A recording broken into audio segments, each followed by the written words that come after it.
On Thursday of this week, Judge Aileen Cannon from down here in Florida, the judge who famously, repeatedly sided with Donald Trump, gave him everything he wanted in the ongoing documents case, was brutally smacked down by a higher court when they decided that she did not rule according to law, but instead was only attempting to protect Donald Trump when she appointed a special master.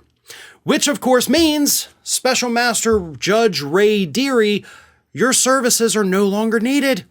The Special Master is done. Not that it matters a ton. Now, here's what this means, right? It does speed up the timeline if the DOJ wanted to indict Donald Trump. But Ray Dearie's final report was due, I think, December 16th. So we're talking about less than 2 weeks away.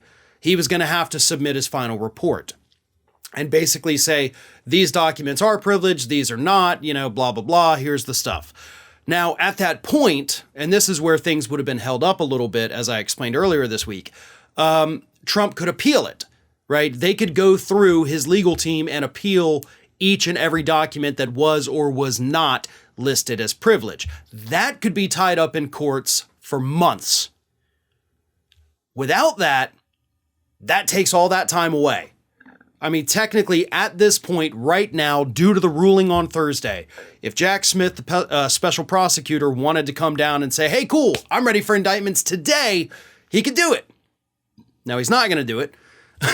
Obviously, we're not there yet, but legal experts are out there saying they expect it very, very soon. And by soon, I mean possibly by the end of the year, maybe as late as January.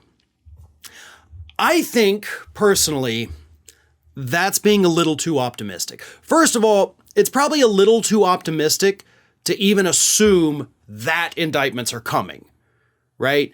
But let's assume for a moment that the indictments will come. We still have a special prosecutor that has only been on the job for a couple weeks. Yes, most of the legwork is done, but that person, Jack Smith, still has to go through it. He has to familiarize himself with all of that material. And in a case like this, especially going after a former president, that's not something you can do in a week. That's not something you can do in a month. You are basically starting from scratch, learning everything that everybody else has already known for many, many months now.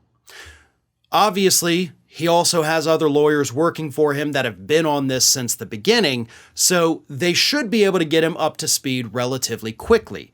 So if he is coming with indictments, I do think that maybe January, possibly February would be the timeline. Seeing anything in December, I think is probably a little too optimistic. It absolutely could happen, but I think for the sake of this case, for the sake of Jack Smith, they're probably not wanting to move that quickly. Not to mention, obviously, the decision to reverse the decision to put Judge Deary as the special master can also be appealed, so we're going to have to wait for that. But it's Judge Cannon that's under fire now. It was very obvious from the beginning that she did this only to protect Trump, not because there was a valid legal reason to do so. She even admitted in the very beginning, I don't even know why I'm overseeing this case. This shouldn't have come to me, but I'll do it anyway.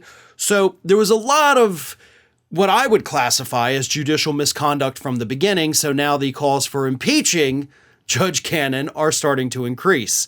That's not ever going to happen. So let's go ahead and get that thought out of our mind. Okay, we all want it, but we don't have the numbers to do it. So yes, you can call for the impeachment. Don't expect anything to happen. But this judge is now under a microscope.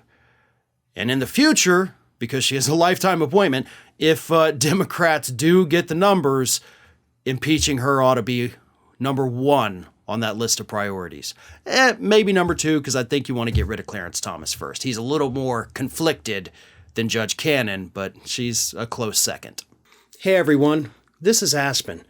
And did you know that for the low, low cost of $0 per day, you can subscribe to the Fair and Balanced YouTube channel? We also encourage you to like, comment, and share, but again, click that subscribe button and help Aspen not be so grumpy.